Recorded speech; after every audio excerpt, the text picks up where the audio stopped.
Hello, my name is Just Three Possums, but Jay works just fine. Here on my channel, I talk about pretty much whatever I want, and hopefully you listen and find it somewhat entertaining. So, I just finished reading a book. Um, I know, surprising. Who would have thought that I could read? Anyways, I just finished reading Carmilla. The version I got was edited by Maria Machado, and it was really good. I actually really like this version. It has these lovely illustrations in the book, so if you want to pick up a copy, which I mean I can't make you or anything, I do recommend that one, simply because the illustrations are really nice. But after reading it, I decided that I kind of wanted to talk a little bit about the book because I enjoyed it so much. It's a tale of a female vampire who preys on young women, specifically one named Laura. The author Le Fanu was among the pioneers in depicting a female vampire and consistently linked vampirism with eroticism. Like I said, the version that I read was edited by Maria Machado. So throughout the book, if you buy this version, you will find little things at the bottom of each page, just kind of telling you a bit about what you just read. Sometimes it's definitions, sometimes it's like what these are early examples of. It's just a really nice way to have someone kind of bring you through it, because older works can sometimes be hard to understand, especially because the language is a lot different than the language we use nowadays. So it's really nice to just have something at the bottom of the page to give you a little recap of what you just saw. The disguised vampire Carmilla's yearning for Laura is fundamentally sexual, despite never being explicitly described as such, and her hunger for the blood of young women implies that female sexual desire, especially homosexual desire, is inherently menacing. Now, like I said, the relationship between Laura and Carmilla is never explicitly described as sexual or romantic, but later on in the video I do have some pages marked with some quotes that kind of hint at this fact, and I will be discussing those throughout the video. The mere fact that Le Fanu acknowledges the existence of female sexuality is a divergence from the traditional gender roles of the period, which often prevented women from demonstrating any sort of sexual desire, or just did not acknowledge or completely denied that women could feel any sort of sexual desire towards men or women. They were seen as these beings that didn't really have that urge, even though we now know this to be completely false and really fucking stupid. The book takes place in the late 1800s, when there was a somewhat dramatic shift in the role of women. The book also uses a lot of symbolism with dreams, blood, and a portrait of Carmilla. In the book, Laura states that the first memory she has of her life is waking up in the night as a young child to find a quote-unquote pretty lady caressing her in bed. Throughout the book, we will find that Laura consistently describes Carmilla as pretty or beautiful in a way that kind of crosses the boundaries of what you would typically say to a friend and into what you would say to someone you are romantically or sexually interested in. After falling back asleep, Laura wakes terrified with 2 stabbing pains in her breast, which again kind of goes back to this sexual nature. Typically when you're just scared or you see just a pretty person, you're not getting these stabbing pains in your tits. Despite her father's insistence that it's all a dream, Laura is certain that her experience is real, and as the story progresses, this turns out to be somewhat true. For Laura, her dreams seem to symbolize repression in 2 ways. The repression of female and homosexual desire, as her dreams often have what can be interpreted as sexual content, and the repression in the form of denial, as the other characters refuse to acknowledge that Laura's horrifying experiences are real. Laura's initial quote-unquote dream begins with the soothing and pleasant experience of a pretty woman caressing her in bed, suggesting a repressed sexual desire that Laura cannot reveal nor live out in her everyday life. As time goes on, Laura's dreams become nightmares, and her father's denial continues. Carmilla mentions that she, quote, used to think evil spirits, end quote, caused dreams, but was told by a doctor that, quote, it was no such thing, end quote. Something Laura's father agrees with. As it turns out, though, these nighttime pains and the pretty lady are symptoms of Laura having been bitten by Carmilla, and everyone's refusal to believe Laura nearly leads to her death. Despite Laura's family's eventual acceptance of the supernatural, Laura's sexuality remains unaddressed throughout the book. Speaking of these nighttime visits, I want to go over my quotes. And I actually want to start with two quotes on, ironically, page 69 of the book. So, Laura describes, quote, certain vague and strange sensations, end quote, that occur when she sleeps. These sensations are described further on that page, where she says, quote, sometimes there came a sensation as if a hand was drawn softly along my cheek and neck. Sometimes it was as if warm lips kissed me, longer and longer and more lovingly as they reached my throat, and there the caress fixed itself. My heart beat faster, my breathing rose and fell rapidly. Then came a sobbing that rose into a sense of strangulation and turned into a dreadful convulsion in which my senses left me, and I became unconscious, end quote. Now, on the bottom of this page, we have a little note from the editor that says, referring to this quote, if this isn't an orgasm, nothing is. And I am inclined to agree with that. This next quote on page 30 is a conversation between Carmilla and Laura, and this is Carmilla speaking. Quote, I don't know which one of us should be more afraid of the other, she said again smiling. If you were less pretty, I think I should be very much afraid of you, but being as you are, and you and I both so young, I feel only that I have made your acquaintance 12 years ago, and have already a right to your intimacy.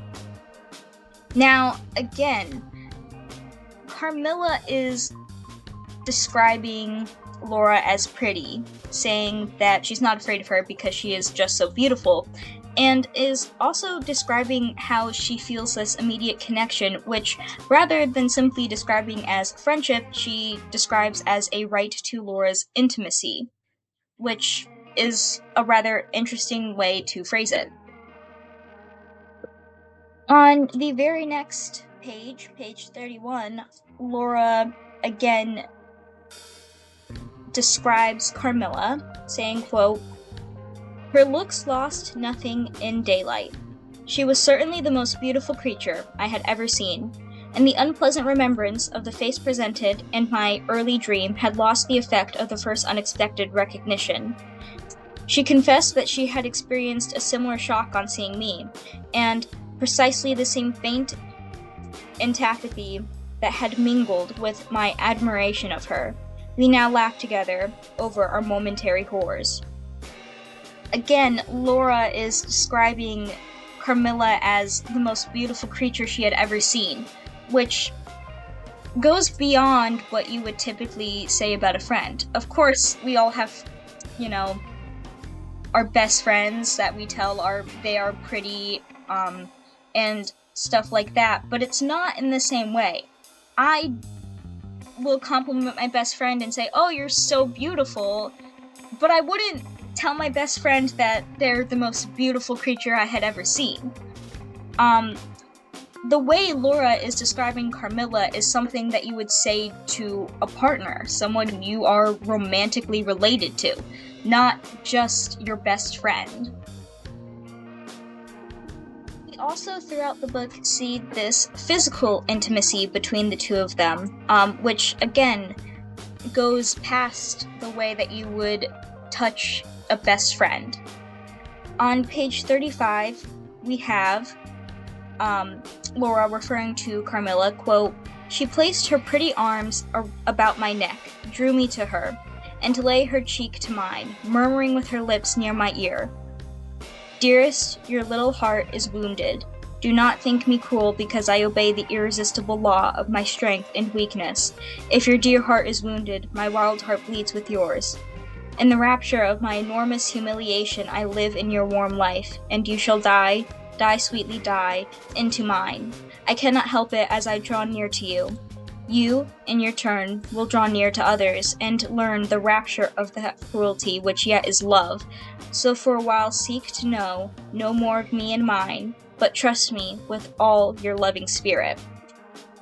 Again, the way that this is worded sounds like Carmilla is flirting with Laura. It sounds like she is a partner professing love. On the next page, which would be 36, we have, quote, "Sometimes after an hour of apathy, my strange and beautiful companion would take my hand and hold it with a fond pressure, renewed again and again, blushing softly, gazing in my face with languid and burning eyes, and breathing so fast that her dress rose and fell with a tumultuous respiration. It was like the ardor of a lover." Again, we see here Laura describing Carmilla as being like a lover. Back to the quote. "It embarrassed me. It was hateful and yet overpowering, and with gloating eyes she drew me to her. Her hot lips traveled along my neck, along my cheek in kisses, and she would whisper almost in sobs, 'You are mine, you shall be mine. You and I are one forever.'" This, again, sounds... I'm just gonna stop saying it. It sounds like an interaction between two lovers. Your best friend doesn't kiss you along your cheek, and if they do, you don't describe them as having these hot lips. Your best friend doesn't go, "You are mine, you shall be mine, and you and I are one forever." That is something that you tell someone you are dating. I am going to more or less stop making commentary, and just continue to read you these quotes. Even though they all pretty much show the same thing, I still think that it's important for you to hear it in the words of the book to show that I'm not just pulling this out of nowhere. On page 46, we have more of this physical intimacy. Quote, "She looked languidly in my eyes, passed her arm around my waist lovingly." On the next page, we have Carmilla speaking to Laura, quote, "But to die as lovers may, to die together, so that they may live together. Girls are caterpillars, while they live in the world, to be finally butterflies when the summer comes. But in the meantime, there are grubs and larvae. Don't you see? Each with their peculiar propensities, necessities, and structure. So says Monsieur Buffon in his big book in the next room." Again, Carmilla is referring to Laura and her as lovers. On page 51, we have, quote, "Then she rose, and each with an arm about the other's waist, we walked out upon the pavement." And finally, the last quote on the next page, it is Carmilla holding Laura, and speaking with her, quote, "How romantic you are, Carmilla," I said. "Whenever you tell me your story, it will be made up chiefly of some one great romance." She kissed me silently. "I am sure, Carmilla, you have been in love, that there is at this moment an affair of the heart going on." "I have been in love with no one and never shall," she whispered, "unless it should be with you." How beautiful she looked in the moonlight. Shy and strange was the look with which she quickly hid her face in my neck and hair. With tumultuous sighs that almost turned to sobs, she pressed in mine a hand that trembled. Her soft cheek was glowing against my own. "Darling, darling," she murmured, "I live in you, and you would die for me. I love you." End quote. So that is just a quick selection of quotes that display this obvious romantic interest that the two have in each other. And like I said, despite Laura's family eventually accepting the supernatural, we never see them going back and looking at these things and addressing the fact that Laura was clearly in love with this woman. These things are mentioned in passing and just ignored at the end. After getting rid of Carmilla, Laura still shows some signs of the sickness she got from Carmilla's bites. The book suggests that dreams and thus repressions are real presences in people's lives, and they affect people in undeniable ways, whether or not they are acknowledged as real. The use of blood is also apparent throughout the story. Laura imagines that she sees Carmilla, quote, drenched in blood, which is likely since blood seems to be a physical manifestation of Laura's fear about Carmilla's and her own quote-unquote dangerous sexuality. Laura dreams of Carmilla covered in blood because she has worked so hard to repress her attraction to Carmilla. It is a symbol of female desire, specifically female homosexual desire. The use of blood is also interesting to me as both Carmilla and Laura are, like I said, women, and in many cultures and time periods, menstruation was viewed as a symbol of fertility, femininity, impurity, or uncleanliness. As the 1800s was a deeply religious time, a woman's period would likely have been seen as an quote-unquote infectious time, or as the quote-unquote curse of Eve, something still present in modern-day Catholicism. Because of this impurity that is associated with periods during that time, I suspect that it is no coincidence that, according to the Bible, a woman's menstrual cycle is a product of Eve giving into sexual desire. And this use of blood is a symbol of Laura giving into her sexual desire for Carmilla. According to Carmilla, love must include sacrifices, and there is, quote, no sacrifice without blood. Her love leads to the illness and death of her victims. Blood is the very thing that fuels Carmilla's illicit desire. For example, in Carmilla's tomb, Laura's father finds Carmilla's body in a pool of blood. She needs to bathe herself in the blood of her victims to survive. Another example is once Carmilla's head is cut off, a, quote, torrent of blood, end quote, flows from her neck. Carmilla is finally defeated not because the men have destroyed her body, but because they have drained her of blood, her life force, representing the lust and sexuality that drives her. The portrait of Carmilla is a comparably simple symbol in the book. Wow, that is a tongue twister. Upon seeing the old portrait, Laura asks if she can hang it in her room. The portrait represents the version of Carmilla to which Laura is attracted to, the young, beautiful, and innocent aristocrat and human, not depicting the darker side of Carmilla that frightens her. The portrait also symbolizes Carmilla's true nature. Notice that it lacks a frame, suggesting Carmilla's unresistible and elusive character. Despite Laura's attempt to showcase control by hanging the portrait in her room and reducing Carmilla to a mere object, she inadvertently highlights Carmilla's malevolence.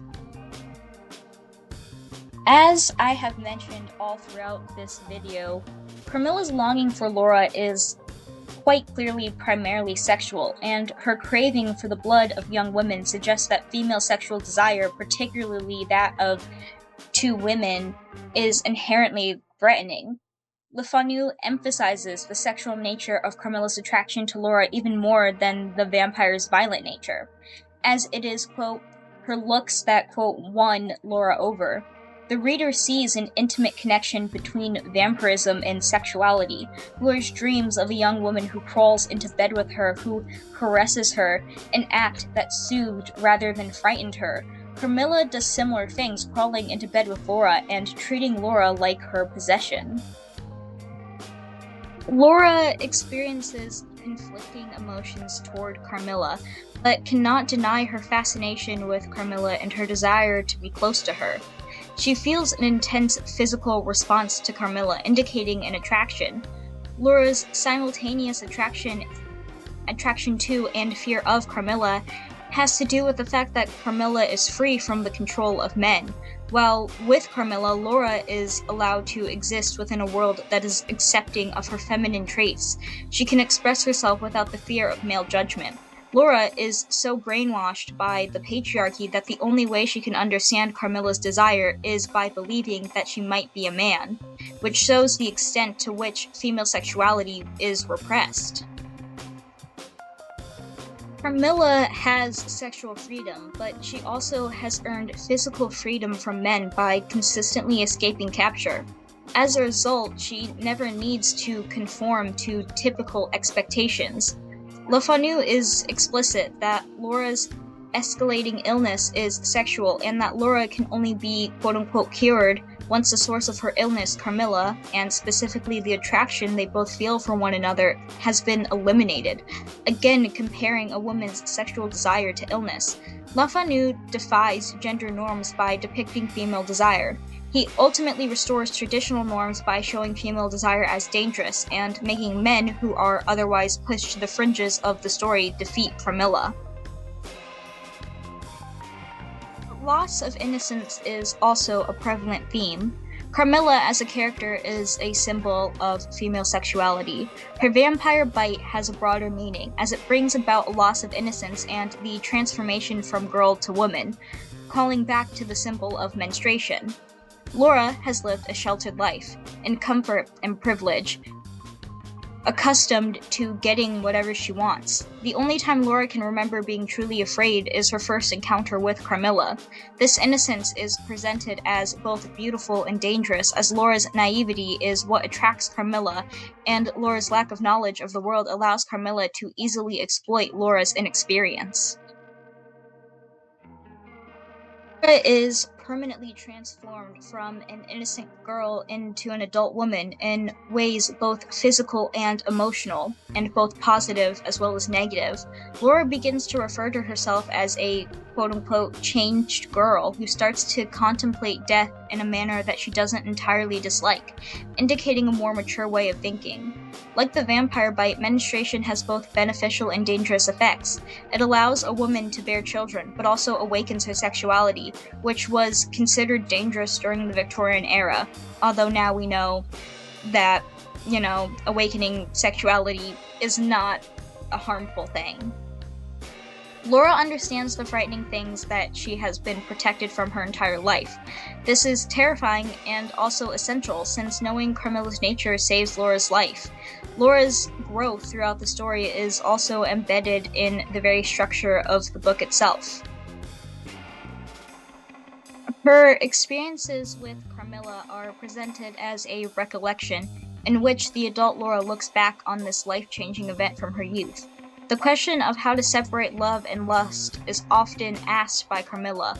Love, in the context of the book, is a powerful emotion throughout. According to the narrative, it is lust that often proves most dangerous and all-consuming. The relationship between Laura and Carmilla, the two emotions become increasingly tangled and difficult to distinguish, suggesting that it is not only lust that can be dangerous, but also the inability to differentiate the two. Carmilla, in particular, uses the confusing nature of love and lust to her advantage. For example, after meeting Laura, Carmilla tells her that she loves her and that she has been in love with no one, quote, unless it should be with you, end quote. She adopts the language of the typical male suitor who uses promises of love to trick a person into physical intimacy. However, at the same time, through this desire, Carmilla seems to fall into a certain kind of love. The topic of class and class warfare is also explored throughout the novel. The fairly well-off Laura and her father believe they are immune to the troubles that plagued the lower class, and the aristocratic Carmilla is particularly harsh in her views of the poor.